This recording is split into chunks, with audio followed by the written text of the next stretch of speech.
ఏం sir next Raviteja గారిదేనా? అవును sir. Okay, ఎలాంటి కథ ఉండబోతుంది సార్ అదొక సూపర్ హీరో ఫిలిం సార్.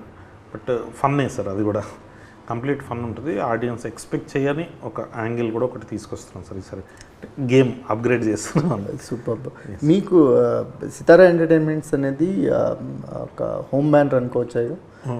అదే సార్, అంటే దే ఫౌండ్ అవుట్ మీ. అసలు వాళ్ళు మనల్ని గుర్తించారు, ఇప్పుడు అవకాశాలు ఇస్తున్నారు. సో ఐమ్ వెరీ, దాని ఏమంటారు, గ్రేట్ఫుల్ సార్. అంతే. చంద్రబాబు గారు అంటే నాకంటే నా గురించి ఎక్కువ ఆయన ఆలోచిస్తారు సార్. చూసుకోండి, ఇది మీకే బ్యాడ్ నేమ్ వస్తుంది, ఇది వద్దు అని చెప్తారు అనమాట. ఆయన వంశీ అన్న నీకేం కావాలో చెప్పు అన్నట్టుంటారు. సో మేబీ మీరు అన్నట్టు కరెక్ట్ హోమ్ బ్యానర్ సార్. సితారా ఎంటర్టైన్మెంట్స్లో వెంకీ అట్లూరి గారైనా, మీరైనా, లేకపోతే గౌతమ్ తిన్ననూరు అయినా బ్యాక్ టు బ్యాక్ మూవీస్ చేస్తుంటారు. ఎండింగ్ ఒకసారి సితారా ఎంటర్టైన్మెంట్స్లోకి ఎంటర్ అయిన తర్వాత ఆ డైరెక్టరు ఓన్ చేసుకుంటారు, బ్యానర్ని ఓన్ చేసుకుంటారు. ఈ సినారియో చాలా తక్కువ ప్రొడక్షన్ హౌస్లో చూస్తుంటాం. ఎలా చూస్తారు దీన్ని? మీ టేక్ ఏంటి దీని మీద? అదే సార్, అంటే వెంకీ అన్నది అంటే మేబీ వాళ్ళు అది చాలా గ్రేట్ అనిపిస్తుంది. వాళ్ళు అనుకున్నంత రాకపోయినా సరే రంగదేకి ఇమ్మీడియట్లీ సార్ లాంటి సినిమా ప్రొడ్యూస్ చేయడం, మేబీ వెంకీ అన్నకి వంశీ అన్నకి ఇద్దరికి ఉన్న రిలేషన్షిప్ అక్కడ కనబడుతుందేమో సార్. మన కోసం ప్రొడ్యూసర్ నిలబడినప్పుడు మనకు ఆ గ్రాటిట్యూడ్ అలా ఉండిపోతుంది. సో అదే నా విషయానికి వస్తే నేను ఒక 10 ఏళ్ళ నుంచి తిరుగుతున్నాను సార్. బట్ ఒకరు నన్ను గుర్తించారు, ఆయన మనకు ఆఫర్ ఇచ్చారు. దాన్ని అది మళ్ళీ చిన్న చితక ఆఫర్ లాగా కూడా చేయలేదు సార్ ఆయన. అంటే మ్యాడ్ అనే సినిమా 3 కొత్త కుర్రలతో చేస్తున్నాం అంటే పెట్టేసి ఎవడో ఒక 10 లక్షలు ఇచ్చి ఒక కెమెరామెన్ పెట్టేసి ఒక కొత్త మ్యూజిక్ డైరెక్టర్ని పెట్టుకో అన్నట్టు కాకుండా భీమ్స్ గారిని తీసుకొచ్చి, శ్యామ్ దత్ గారిని తీసుకొచ్చి సో పెద్దగా చేశారు సార్ మ్యాడ్ని. ఇప్పుడు మ్యాడ్ స్క్వేర్ని కూడా ఇంత పెద్ద ఫిలిం లాగా చేశారు. లెక్కల్లో చూడలేదు, చూడరు సార్. క్వాలిటీ చాలా ఇంపార్టెంట్. మిమ్మల్ని బిలీవ్ చేస్తే వాళ్ళు ఎంత ఎక్స్ట్రీమ్గానే వెళ్తారు వాళ్ళు. అంటే మనీ పోతుంది దీనిలో ఇంత ఇది అంటే యాక్చువల్లీ మ్యాడ్ అనే సినిమా ఎవరు చేయకూడదు సార్, అది అంత ఖర్చు పెట్టి. బట్ వాళ్ళు చేశారు. So I have that gratitude always.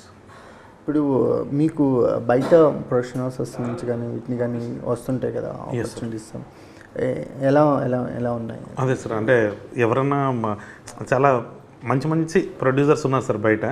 So I'm very lucky ఇక్కడ ఉన్నాను. ఒకవేళ ఇప్పుడు నాకు బాగా నచ్చింది అనుకోండి సార్, ఏదైనా ఒక మంచి స్టోరీ వంశీ గారికి చెప్తే ఆయన నాకు ఎందుకో నచ్చట్లేదు అన్నాను అనుకోండి sir, definitely I'll go out side. అది అవ్వనప్పుడు అవకాశం ఎప్పటికీ. సో ప్రస్తుతానికి అది బాగుంది సార్. మీకు అంటే మ్యాథ్స్ అంటే ఫ్లూక్ అంటారు, కొన్ని సక్సెస్ని డైల్యూట్ చేస్తుంటారు. ఫ్లూక్గా సక్సెస్ అయింది, దానికి టైమింగ్ బాగుంది అంటారు. కానీ మ్యాథ్స్ స్క్వేర్కి వచ్చేసరికల్లా అదెంత స్ట్రాంగో అర్థమైంది. సో ఇది మరింత బాధ్యతని పెంచింది అనుకోవచ్చు. Definitely sir. అంటే ఇంకా నాకు కొంచెం ఎఫర్ట్ పెట్టాలి, ఇంకా పెట్టాలి అని ఎక్కడో ఒక చిన్న 5 నిమిషాలు కూడా వదలకూడదు నెక్స్ట్ టైం అన్న ఫీలింగ్ ఒకటి వచ్చింది సార్. సో డెఫినెట్లీ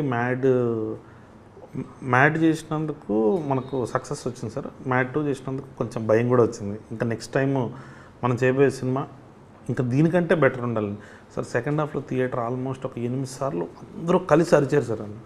ఇంకా దానికి మించిన మూమెంట్స్ క్రియేట్ చేయాలి నెక్స్ట్ సినిమాలో.